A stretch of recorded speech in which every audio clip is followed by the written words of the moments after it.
שלום וברכה, אנחנו רוצים לעסוק היום בנושא של 10 בטבת, בפרשת ויגש, ויגש אליו יהודה, לראות קצת בנושא של המסירות נפש של יהודה כלפי בנימין, יוצר קשר אחר כך לדורות.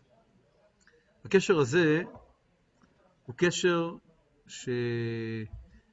אחרי זה אנחנו יודעים שגם בית המקדש, שירושלים התחלקה לשבטים, אבל בתוך בית המקדש והר הבית יש יהודה ובנימין, ויהודה ובנימין הם, גם עכשיו מי שנשאר לנו מהשבטים, אנחנו בעצם או עם יהודה או עם בנימין. עשרת השבטים גלו, אז הקשר הזה הוא קשר נצחי. יהודי שמוסר את הנפש של יהודי אחר, הוא יוצר בו קשר שהוא נצח. אני רוצה היום להתחבר איתכם, ואני אצרף כאן את הדף שאנחנו רוצים ללמוד בנושא של פרשת ויגש. בואו נראה. עוד יוסף חי, ואתם הדבקים בשם אלוהיכם חיים כולכם היום. אומרת הגמרא, צריך להבין על הקשר הזה של יוסף, שיוסף היה במצרים, הוא יכל ליפול בנפילה של במצרים, סך הכל הוא היה לבד, האחים שלו עזבו אותו, זרקו אותו, מכרו אותו, אביו לא יודע ממנו, והוא יכל לעשות כל מה שהוא רוצה, והוא נשאר ושומר על הקדושה שלו, הוא נקרא יוסף הצדיק. אבל מה שכתוב, שבדיוק במעשה של פוטיפר, נדמה לו דמות דיוקנו של אביו. מה זה הדמות דיוקנו של אביו? למה הוא רואה את הדמות דיוקן של אביו? ונבין קצת על הקשר הזה של עגלה ערופה. למה כשיעקב רואה את העגלות, הוא נזכר בסוגיה של עגלה ערופה. נגיד רק את הרקע, שעגלה ערופה בעצם מגלה, העניין של עגלה ערופה, זה מראה שאם יש מציאות של אדם שנרצח באיזשהו מקום בדרך, אז כתוב שמודדים את מה זה עגלה ערופה? לוקחים עגלה ערופה שלא הספק לעשות ולדות, ולהגיד שידינו לא שפכו את הדם הזה. וממש מודדים ביחס לעיר הקרובה. מה העניין הזה של למדוד ביחס לעיר הקרובה? ההסבר הוא שלמדוד ביחס לעיר הקרובה זה שאתה בעצם, אותם תלמידי חכמים שנמצאים, הזקני העיר שנמצאים באותו מקום, יש להם השפעה על הרדיוס האמיתי, כתוב מספר שמודדים אם יש ראש מקום אחד, גוף מקום אחר, מודדים לראות איפה ההשפעה של התורה שלהם משפיעה. לא יכול להיות שיש מישהו שימות בדרך, בשדה, ליד המקום שבו הם לומדים תורה. יש להם אחריות למקום שבו הם לומדים תורה. זאת אומרת, מה קורה בשדה זה כן משפיע עליהם. לא ליווינו אותם, אבל היחס של התורה. וזה מודדים בדיוק לעיר הקרובה.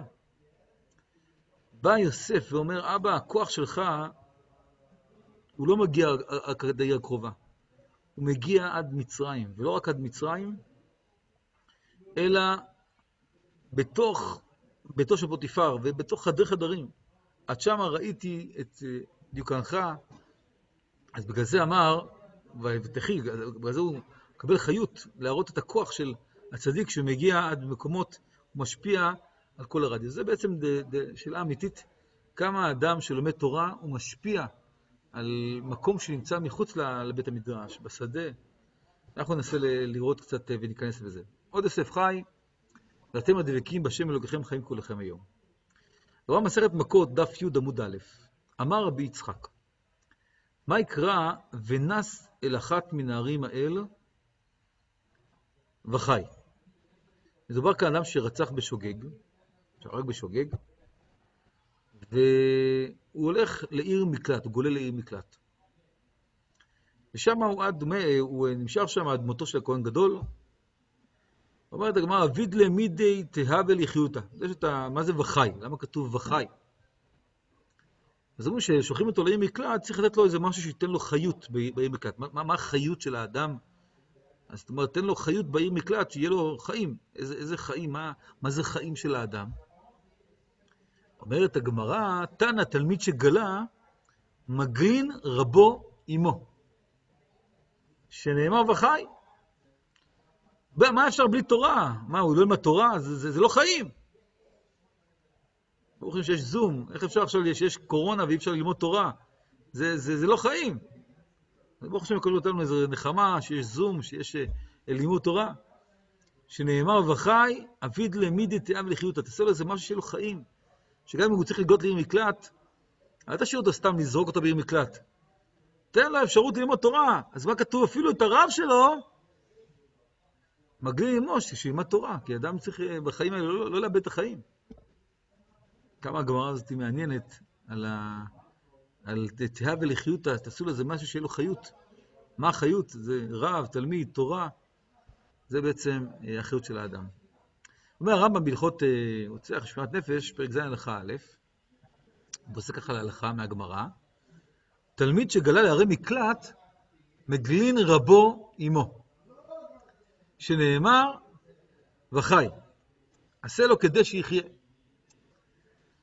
וחיי בעלי חוכמה ומבקשיה בלא תלמוד כמיתה חשובים. וכן הרב שגלה, מגלין ישיבתו עמו. הרב שגלה, אז תגיד מה, כן, גם כל הישיבה, תגיד טוב, התלמיד עם הרב, אבל גם הרב, גם הישיבה הולכת איתו, כי לא יכול להיות שבלי חיים, מה זה בחי? אין חיים בעולם הזה בלי ערכים של לימוד ותורה ורב ותלמיד. כמה הדברים האלה, ואתם הדבקים בשם אלוהיכם, חיים כולכם היום. אומר הרמב"ם, בהלכות דעות, פרק ו' הלכה א'. דרך בריאתו של אדם להיות נמשך בדעותיו ובמעשיו אחר רעיו וחבריו ונוהג כמנהג אנשי מדינתו. לפיכך צריך אדם להתחבר לצדיקים ולשב אצל החכמים תמיד כדי שילמוד ממעשיהם ויתרחק מן הרשעים ההולכים בחושך כדי שלא ילמד מעשיהם. הוא ששלמה אומר, הולך את חכמים ויחכם ורואה כסילים לרוע, ואומר אשרי האיש. ההשפעה של הסביבה משפיעה מאוד על האדם. אז האדם צריך מה לעשות, אומר הרמב"ם. הוא הולך דרך האדם, הוא נוהג כאנשי מדינתו. אז תחפש איפה להתחבר לצדיקים, איפה להיות צדיקים. ואומר אשרי האיש, וכן אם היה במדינה שמנהגותיה רעים ואין אנשיה הולכים בדרך ישרה, ילך למקום שאנשי הצדיקים ונוהגים בדרך טובים. ואם היו כל המדינות שהוא יודעם ושומע שמועתן נוהגים בדרך הטובה, כמו זמננו, או שאינו יכול ללכת למדינה שמנהגיה טובים מפני הגייסות, מפני החולי, או של בידוד, ישב לבדו, יחידי, יש לו בידוד בגלל הקורונה. כן, שנאמר, ישב ביד וידום. כן, זה ממש חובת בידוד כשאשר יש איזה מפגש עם קורונה. אם היו רעים חטאים, שהם מניחים אותו ישב במדינה, אלא אם כן תרב עמהם ונוהג עם מנהגם הרע, תשמע, אתה לא יכול להיות שם אם אתה יצא למערות ולחוכים ולמדברות, ואל ינהיג עצמו בדרך חטאים, כי שנאמר, מיתנני במדבר ולא נוחים. אז כן, אדם צריך השפעה של חברה, צריך רב, צריך תלמידים, צריך חברים, שהוא יכול להתחבר איתם, ללמוד ממעשיהם, אנשים צדיקים, נוהגים בדרך טובים. כן, החברה משפיעה. והדבר הזה מאוד חשוב. כך אומר הרמב"ם. אז זה החיות, בגלל זה גם אתה לא יכול לשלוח למישהו לעיר מקלט, שלח אותו לעיר מקלט, ואחרי זה תגיד, שמע, טוב, לא, אם שלח לעיר מקלט, אז קח אותה רב איתו. אם זה רב, קח את הישיבה איתו. כי צריך שלאדם יהיה לו חיים. בקור הרביעי בראשית רבה, פרשת ויגש, וזה בעצם ההסבר. רבי לוי בשם רבי יוחנן בר שאול אומר להם, אם יאמין לכם יעקב אבינו הרי מוטב. כך אומר יוסף לאחיו, ואם לאו, אתם אומרים לו בשעה שפירשתי ממך, לא בפרשת עגלה ערופה היית עוסק? הדאו דכתיב, וירא את העגלות, ותחי רוח. אנחנו מבינים כאן, שמה זה ותחי רוח? שהוא ראה את העגלה הערופה, הוא מקבל את החיות. למה החיות? שצדיקים העליונים, האמיתיים, ההשפעה שלהם היא לא רק המפגש שלה, אלא ההשפעה שלהם היא בהשפעה רוחנית על כל הסובב אותם בצורה ממש פיזית, שאם אני עכשיו לוקח ברדיוס של מקום, אז כן, פיזי, אם האדם הוא צדיק, אז ההשפעה שלו היא אדירה. בגלל זה כל עגלה ערופה מגיעה לגלות שאותם חכמים, למה קרה להם משהו לאדם שהדבר הזה קרה, שמישהו נהרג שם בדרך, לא יכול להיות עם אותם צדיקים, ההשפעה של התורה שלהם לא הייתה משפיעה. ויעקב אבינו, דמות דיוקנו של אביו, השפיע לו עד מקומו. אומר השייח הקדוש, מסביר כך, ולהיות כי כאשר אין פגם, כפגם הנפש, כך אין מעלה כמעלת הנפש. לזה אמר רב עוד לומר עלו על בשורת צדקתו, הוספתם לומר וכי הוא מושל, כי הייתם מבשרים בעיניכם, אז יותר על הקודם. אנחנו לא כנו, כי הנה רב וכל המעלה הוא היות עוד יוסף בני חי, שהוא יתו צדיק. זה שהוא מלך מצרים זה לא העניין. השאלה אם יש לו חיות. השאלה אם יש לו קשר של צדיקות, אם יש לו קשר שהוא קשור לחיים. זה השאלה. אם נפרש רב מלשון די, מה זה די? כי אתה אומר רב לכם שבט בהר הזה, מלשון די, יאמר די זה לי גם שלא יהיה משה על הארץ. אלא עצם הרעיון שמשהו קשור, שהוא קשור לחיים, קשור לתורה, קשור לערכים האלה, זה יוצר את זה בני חי, זה החיות. כמו שהסברנו, שבעצם שראה יעקב שהוא עדיין יש לו חיות, עדיין יש לו בצדיקות שלו, אז מה זה מראה חיות? זה מראה חיות של יעקב אבינו. שההשפעה שלו היא אמיתית, שהצדיק הזה הוא צדיק אמיתי, שאם קורה משהו, אז זה קשור אליו. הוא יאמר, הנה דבר רב וגדול, הוא עוד יוסף בני חי וצדיק. ואני כמעט קשה להאמין לאותו במקום זימה. לכן לא תתקרר דעתי, עד אליך והראינו והכירה בפרצוף פניו עם צדיק הוא עם עין. זאת אומרת, מה לפי השייח הקדוש, מה קשה ליעקב? אני רוצה לראות האם הוא נשאר, מה זה החיות של האדם, כמו שראינו לפני כן, בהסבר של החיות, זה לפי העיר מקלט, זה האם הוא קשור לחיים, למקור חיים. אתם מזכים שם לקחת חיים כולכם היום. כי אדם, יכול להיות שאדם שהוא חי בלי דבקות בשם, זה מוות. אז מה זה עוד עושה בני חי? תנו לראות אם הוא עדיין נשאר בקדושה שלו, כך אומר השייח הקדוש. שכן היו מכירים בזמנים ההם כדבר המעלה. זאת אומרת, רק חוכמת הפרצוף, ברור שיעקב אבינו היה רואה אם אנחנו יודעים היום שיש כאלה שיודעים חוכמת הפרצוף, אז כל שיעקב אבינו עצם היה רואה אותו, הוא היה יודע מה מצבו הרוחני, בישירות מה מצבו הרוחני של יוסף. הוא אמר, יעקב רואה אני את פני אביכם. מה זה פני אביכם, אומר השייח הקדוש? הוא ראה את חוכמת הפרצוף. ואני רואה אותו, ואני קורא את כל עושה סריקה על כל הרנטגן, על כל המהות שלו. וזהו אלך והראינו. ובזה ייתכן אומרו, לפנים והיה לקראת ישראל אביו, היה אליו. כי אלו כמו זר נחשב, יגיד מה שנתראה יוסף אל אביו. אם שגם אביו נראה אליו, גם הכל מיותר, אחר שיפול על צוואריו. ודאי שנתראו פנים, מה זה העניין של ויראה אליו? וכן אמר יעקב, אחרי ראותי את פניך, ולא אמר אותך. למה צריך להגיד פניך ולמה אותך? שמפרש הפנים. למה דווקא הפנים? וגם מיותר מילת את. מה זה את פניך? וגם אומרו, כי אותך חי הוא מיותר. אמנם, הנה למה שכל אישו וכל חפץ יעקב היה לראות פני יוסף, להכיר בפניו אם צדיקו. וכן בא יוסף הערה אליו למען יכיר בפניו, כי יודנו צדיק והכירנו. שאם לא כן, גם יעקב נראה ליוסף. ואז בראות פניו בצלם אלוקים קדושים מיד, ויאמר אמות הפעם. כלומר, אם חס ושלום היית מרשיע דגיך, הייתי מת בשני פעמים. אחד, ביציאתי מן העולם. ב', באותו עולם על יהודות ליבן בלתי הגון. כמו שאמרו ז"ל בתנחומה, על כי ירד אל בני ברעה שאולה, שאמר לו הקדוש ברוך הוא, אם לא ימות בן בחייך. שהוא מצקת בניו, ידע שאין לו גיהנום.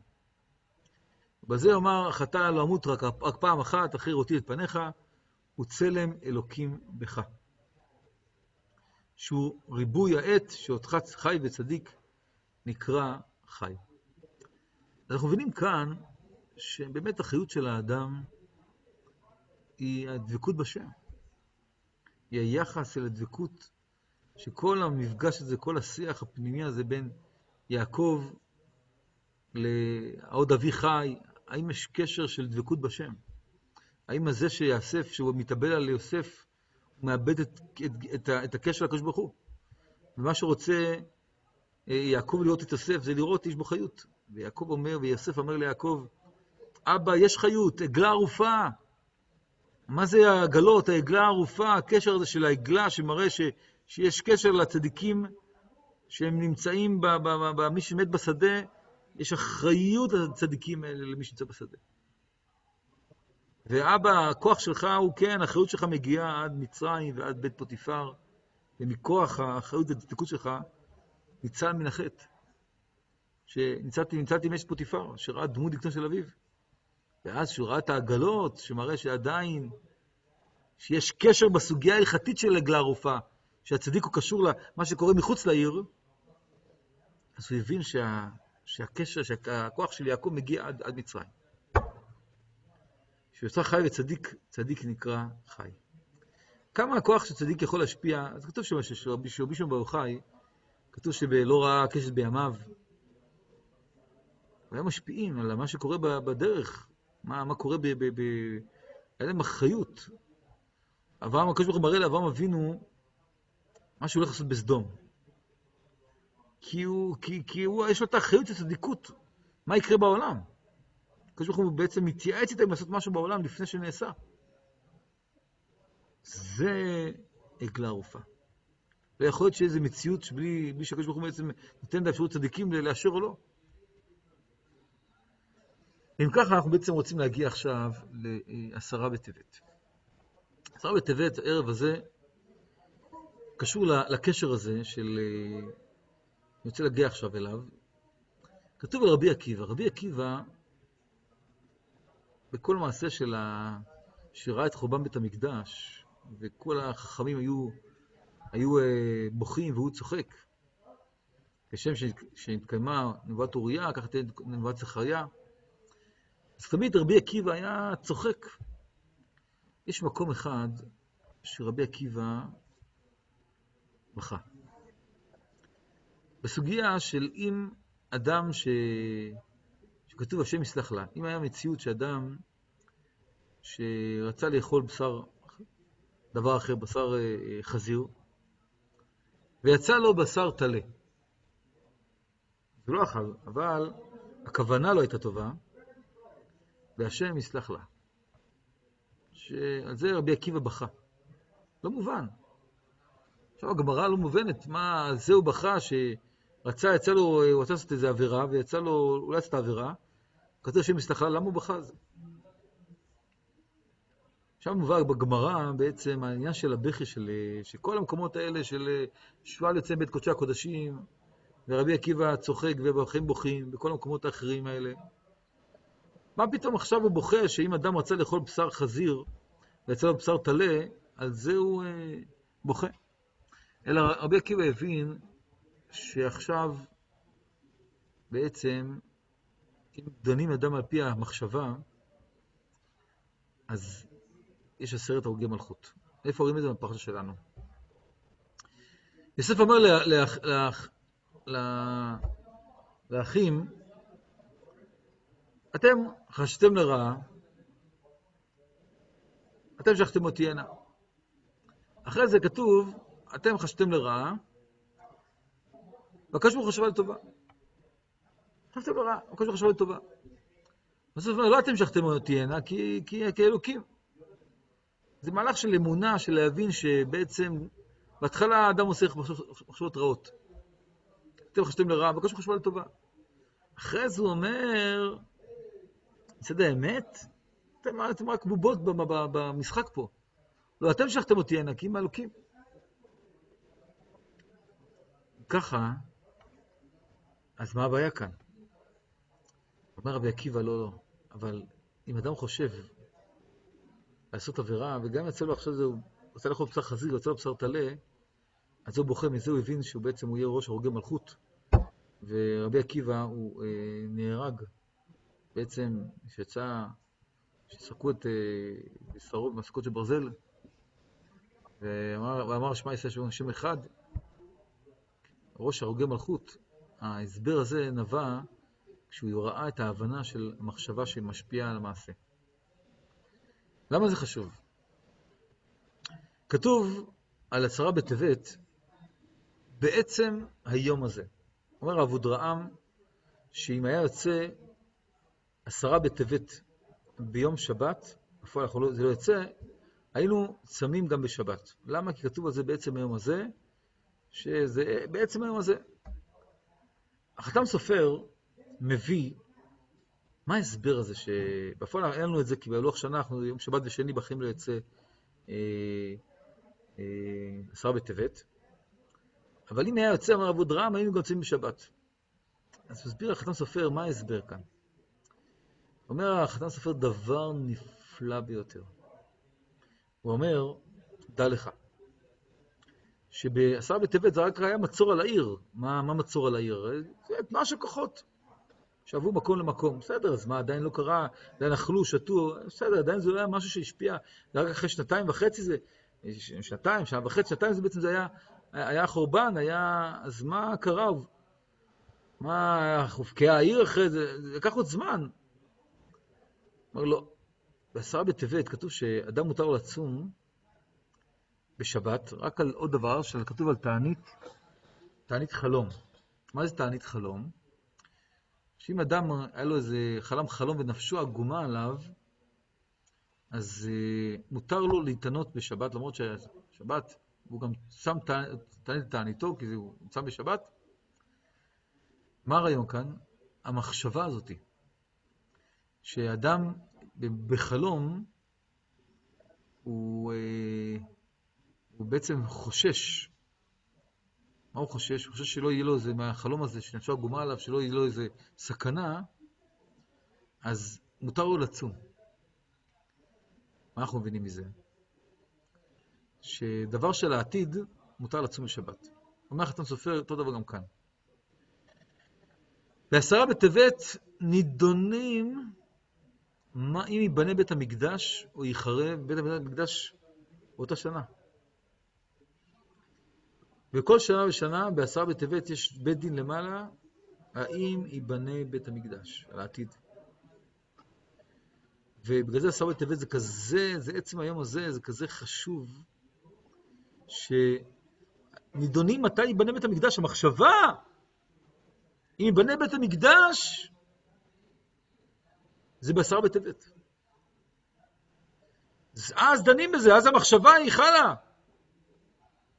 זה היום היותר, בגלל זה שאפילו יוצא בשבת, הם מתענים, אם השנה ייבנה בית המקדש, תלוי ביום הזה.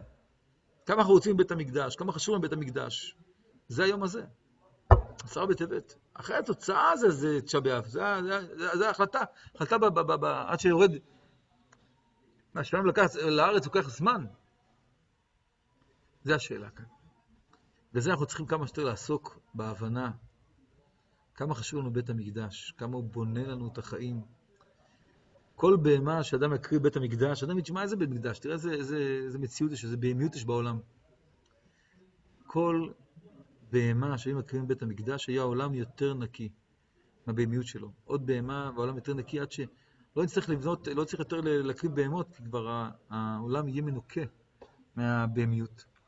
אבל מה אנחנו מבינים מזה? שבית המקדש הוא הפילטר של העולם.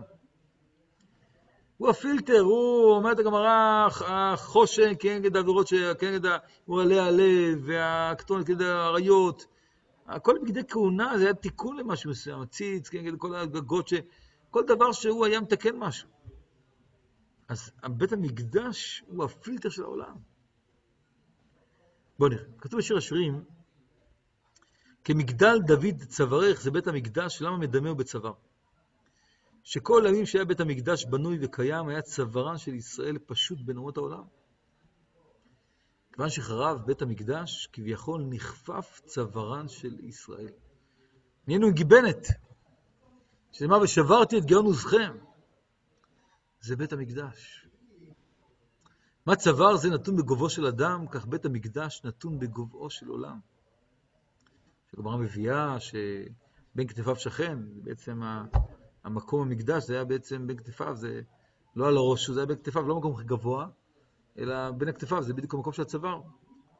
מה צוואר זה רוב תכשיטים תלויים בו, כך כהונה מבית המקדש, לוויה מבית המקדש. מה צוואר זה אם ניטל, אין לאדם חיים. שחרב בית המקדש, אין חיים לשונאי ישראל, בעצם יש סגין האור, אין לנו חיים. אי אפשר לחיות בלי בית מקדש. יש משנה ברורה שמביא למה מוציאים את הכלי מתכת מהשולחן שבתות כשאדם מברך ברכת המזון. אז אחד הדברים במשנה ברורה מביא שלמה מוציאים את הסכין. זאת אומרת, קודם כל כתוב שהסכין הוא מקצר ימו של אדם, ומזבח מעריך ימו של אדם, השולחן הוא מזבח, אז בזמן הברכה מוציאים את הסכינים מהשולחן. אבל יש עוד מקור במשנה ברורה שמביא שמה, על איזה חסיד אחד שמה שהגיע בבקעת המזון, והגיע לבקעת בונה ירושלים, ונזכר שהיה בית מקדש, לקח את הסכין ותקע בליבו. אז מה? אז הוא אומר, אז הוא משוגע. מה, בזה ללמוד הלכה? מה התשובה? התשובה היא שבאמת הוא לא משוגע, זה אנחנו משוגעים. אי אפשר לחיות. איך אפשר לחיות בבית מקדש? זה לא חיים. איפה שירת לוויים, איפה מראה כהנים, זה לא חיים. זה כמו הצוואר, אם שחרב בית המקדש אין חיים, זה לא חיים. וזה הדבר הזה. איך אפשר להגיד שאנחנו בעצם נמצאים היום בתפר הזה? יש לנו ברכת המזון, היא בנויה בצורה, נקרא לזה כרונולוגית. בהתחלה, הברכה הראשונה זה על הארץ, אזן את הכל. ברכה שנייה זה על הארץ ועל המזון. ברכה שלישית זה בונה ירושלים. ברכה רביעית זה בעצם, זה טוב אמיתי, אבל זה הברכה שהיא מדרבנן, אבל שלושת הברכות מדאורייתא. אזן את הכל, הרב קוק שבעצם אזן את הכל זה לעבור את תקופת הגלות. לשרוד, אזן את הכל. רק שאדם לא ימות, שיעבור את הגלות. זה בגלות, אזן את הכל. יש דרגה יותר גבוהה, כשעם ישראל חוזר לארצו, מכניס ערכים לחיים שלו. על הארץ ועל המזון, לא רק מקבל לפרנסה, לא רק זה, הוא מכניס ערכים, רק לחיות עם האוכל, אלא גם מכניס ערכים, אז הוא מכניס גם על הארץ ועל המזון. אז אנחנו כבר בעצם כבר ארץ ישראל קמה, באנו לארץ ישראל, כבר זה ארץ ישראל יש תעשייה, עם מרכז מאוד גדול, עם ייצוא ושיא הטכנולוגיה, ואנחנו יוצרים ממש, אבל משהו חסר, הלב חסר. הברכה השלישית בונה ירושלים. אנחנו בתפר הזה בברכה שנייה השלישית. הלב חסר. הנערות בבל שמשבנו גם בכינו בזוכרנו את ציון. מה אתה בוכה? נערות בבל תהנה מהנוף, מהמים, מהזרימה, אבל הלב, ציון, חסר. אומר הרב קוק בפלא תואר, עמוד ק"ג, הערומים בדעת משים עצמם כבהמה. ואני בער לא ידע, בהמות הייתי עמך. ואני תמיד עמך. אחזת ביד ימיני, בעצתך תנחני, ואחר כבוד תיקחני. הרב בשנה הפיוטית שלו. מי לי בשמיים, ממך לא חפצתי בארץ, קלה שארי לבבי, צור לבבי, חלקי אלוהים לעולם. מה בסוף הדבקות בשם, הדבקות של האדם, החיים של האדם, חלקי אלוקים לעולם. כי הנה יחכך יאבדו, יצמדת כל זמן ממך, ואני קרבת אלוהים לי טוב. עשיתי בשם אלוהים מחסי, לספר כל מלאכותיך, ומלאכות השם היא דבר השם ביד מלאכי. הלא אח עשיו ליעקב, ואוהב את יעקב, שהיא תשובה נצחית מספקת לכל טענותם של המתאוננים קטני המנה. אמרו בכל דור ודור, ביותר בדור התגלות אור הישועה. במה אהבתנו? ובאמת, אהבת עולם. ואהבה רבה אהבתנו השם אלוקינו. חמלה גדולה ויתרה חמלת עלינו. אבינו מלכינו, בעבור שמך הגדול, בעבור אבותינו שבטחו בך, זה בתפילה, ותלמדם חוקי חיים. כן, תכוננו ותלמדנו. מה זה חוקי חיים? זה חיים, מה שראינו כאן. והביאנו לשלום מארבע כפות הארץ, ותלכנו מהקומות לארצנו, ואומר מהר, ואהבה עלינו ברכה ושלום, כי אל פה ישועות אתה, ובאנו בחרת מקום ולשון, להודות לך ולחתך באהבה. וחותם בוחר בעמו ישראל באהבה, להיות, למה הקדמה לייחוד השם בשמה ישראל. ברוך שם כבוד מלכותו לעולם ועד, הנאמר בחשאי. אף על פי שהגלוי סותר זה לפעמים אין כך כלום, כי האמת, הברורה הוא מאמר השבטים כולם. כשם שבלבך אל האחד, מה זה המקור של שמע ישראל, ברוך שם כבוד מלכותו לעולם ועד? כשם שהם בלבך אחד, כך הם בלבנו אל האחד. באמת, כתוב שהשבטים, המדרש מובא, שהשבטים באים אל יעקב אבינו, ואומר להם, שמע ישראל, השם אלוקינו, השם אחד. כשם שבלבך אין אחד, אז הוא, כששמע אותם אומרים את זה, ברוך שם כבוד מלכותו לעולם ועד. מה הוא מסביר? יעקב אבינו לא מת, למקיש ולזרעו. מה זרעו בחיים, אף הוא בחיים. מוות וחיים זה לא, זה האם הקשר לקדוש ברוך הוא חי. זה חיים אמיתיים. אחרי זה בא למד ונמצא למד, מקיש זרעו לא, מהו כולו בחיים, וישא יעקב רגליו, אסוף רגליו אל המיטה, אף זרעו כולו בחיים. ואתם הדבקים בשם אלוהיכם, חיים, כולכם היום. באים ההם, בעת ההיא, נאום השם, יוקש תבון ישראל ואיננו. ויחרדות את יהודה ולא תמצאנה, כי אסלח לאשר השיר. אומר הרב, אש האהבה הטבעית לאומה ותחייתה, ההולכת ומתגדלת בארץ ישראל, ועל ידי ארץ ישראל תתחלק בגאון עוזה יחד עם אש השם. אש הקודש, של כל תואר האמונה בעוצם חוסנה וגבורתה. בזורע האמונה האלוקית וכל תנחומותיה והערותיה והרבות למוסר וליושר ולגבורה. אין אפשר להתעלם ממה שקורה היום בימינו על אותו נער שנהרג, נצח בערי בנימין, היה שם. אי אפשר שלא לדבר על זה, אותם נערים שהם ככה בחיבת קודש, שהם רוצים להקים את ארץ ישראל.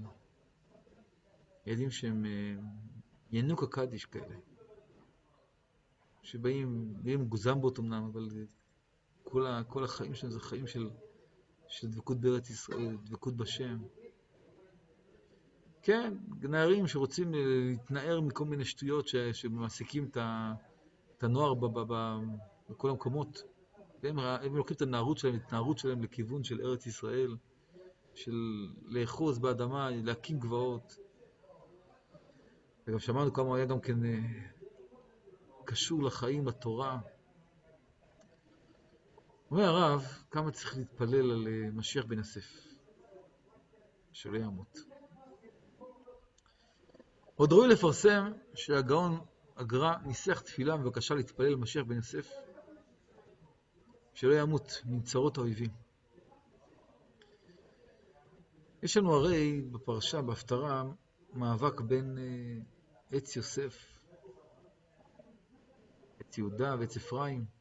בסוף זה הופך להיות עץ אפיים ועץ סעודה מתאחד ונהיה דבר אחד. זה הדור שלנו.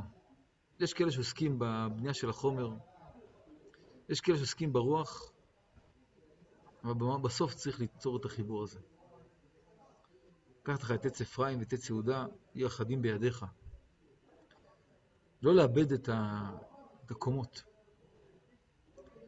כי הנה מהחידושים הגדולים שהביא בשם הגר"א בכל התור, ג' אופנים של משיח בן יוסף. מה זה משיח בן יוסף? יש מלאך ברקיע ששמו משיח בן יוסף. ישנה אישיות מסוימת דגולה הנולד בכל דור ודור. והוא המעוטד, נזכו בני הדור להיות מבני ישראל מנהיג הדור. זה משיח בן יוסף. זו בחינה מאוד גבוהה. יש משיח בן יוסף השרוי בכל איש ישראל בפרט. ברבים בני ישראל אנשי מעשה הזוכים לעשות בקיבוץ גלויות, כל מי שעוסק בקיבוץ גלויות, בבניין הארץ, הם בחינת משיח בן יוסף. כל הזוכה לפי מעשיו, לזכות אבות לעשות באותן פעולות שהן בתכונותיו של משיח בן יוסף. הרי הוא ניצוץ מישור ששמתו של משיח בן יוסף. כל אחד לפי דרגת המעשים. כל אלה שעוסקים בבניין הארץ, במשברים שהם עוסקים בכלכלה של ארץ ישראל, ובונים את ארץ ישראל. יש מזה שורש נשמה ממשיח בן יוסף. דרך אגב, כן, כתוב שגם ברמב"ם, המעלה הראשונה שמביא שכל מה עושה פעולות נמרצות להצלת חיי ישראל נקרא משיחי השם החסידים. אז כל אלה שעוסקים לשמור על עם ישראל בארצו, חיילים במוסד, בשב"כ, כל הדברים האלה שעושים למען דמם וארצם באמת, זה בחינת משיח בן יוסף. אז אומר כל התור שמביא הגר"א, שמציע שעל כל יהודי לעשות חשבון שמו, על פי 7 אופנים שונים. שכתוב שמביא שם בקנ"ו זה גימטריה יוסף. יודע שיוסף וציון הם אותם גימטריה. זה יוצא קנ"ו. והם התפקידים של משיח בן יוסף. אז הוא אומר, הוא מביא שם את העניין של מה זה כל עניין של האדם. כתוב שהרבי מאיר היה בודק מה תכונותיו של אדם לפי ידיעת שמו, מה השם שלו. יודע שיוסף, מה זה יוסף? כתוב בית יעקב לאש, ובית עשיו לאהבה, ובית עשיו לקש, בית יוסף לאהבה. למה יוסף הוא שורף את עשיו? כי יוסף זה הבחינה של מה שלהוסיף כל הזמן. עשיו הוא עשוי, תקוע, הוא לא זז. יוסף כל הזמן חי, הוא כל הזמן רוצה לעשות, לפעול, להקים, לבנות. זה יכול לשרוף את עשיו. בגלל זה יוסף הוא הבחינה ההפוכה של עשיו. הוא לפעול עם האל. אומר הרב, לכן פשיטה שחיילי ישראל, חלוצי ישראל, מתנחלי ישראל, כל אחד לפי מה שתורם לבניין ארץ ישראל וחיזוקה, הרי הם ניצוצות של משיח בן יוסף. יש להתפלל עליהם שלא ימותו, ושלא יקרה להם שום רע, חס ושלום. התפילה הארוכה של הגר"א נמצאת כל התור, שם הנוסח, כמה שקשה המצב היום, גם כן על אותה אישה שרצה מבטה מנשה, הלכה בארץ ישראל ומה שקרה לה, רואים שעדיין הדברים לא ברורים, אנחנו צריכים עדיין לאחוז בארץ ישראל בכל מקום, וגם עם כל האימפריה שאנחנו עם ישראל בארצו, כמה עדיין צריך להראות, להסביר, להבין את הערכים החשובים האלה של תקומת עם ישראל בארצו. ואיש בשמיים, רחם נא, אומר הגאון מווילנה את התפילה שהובאה בכל התור. רחם נא על שארית יוסף עמך ורחמן, גואל ישראל וירושלים. מצמיח קרן ישועה, הושיע נא והצליחה נא, ציר אמונים, משיחא דהתחלת, משיח בן יוסף. נוסך עלינו וסובל מחובנו במלחמתו נגד צורר ישראל ארמילוס הרשע, כמו שנאמר, והיה בית יעקב אש ובית יוסף לאהבה ובית עשיו לקש. ועלו מושיעים בהר ציון לשפוט את הר עשיו, והייתה לשם המלוכה, והיה השם למלך על כל הארץ. אנחנו מבינים שהמחשבה הזאת, יום 10 בטבת, שאנחנו נדונים על המחשבה, כמו שאומר חתן סופר, שביום הזה ניזונים בשמיים האם בני המקדש השנה. ועל זה רבי עקיבא בוכה שאם אדם במחשבה לא השתנה משהו, הוא רצה לאכול בשר חזיר ויצא לו בשר טלה, אבל המחשבה כאן לא נכונה, אז הוא בכה. כמה אנחנו צריכים לכוון מחשבתנו ביום הזה, 10 בטבת. לכוון מחשבתנו על עמך ישראל. לכוון מחשבתנו על כל צדיקי ישראל, ועל כן מחשבתנו על כל מי שפועל עם ישראל, ועל מחשבתנו על שנוכל להרים את כל התקופה הזאת לעולם העמוק ביותר, בית המקדש, שהוא יוציא אותנו מכל הבידודים האלה ואחרים, יכניס אותנו באמת לעולם של מקדש, שעיניי וליבי שם כל הימים שאמר דוד המלך, שכתוב בדברי הימים ומלכים, הלב, העיניים, אדם צריך שעיניו וליבו שם כל הימים, שנזכה לקבל את העוצמות האדירות האלה של 10 בטבת, זה יהפוך לנו לימים טובים וימי שמחה. שבת שלום לכולם.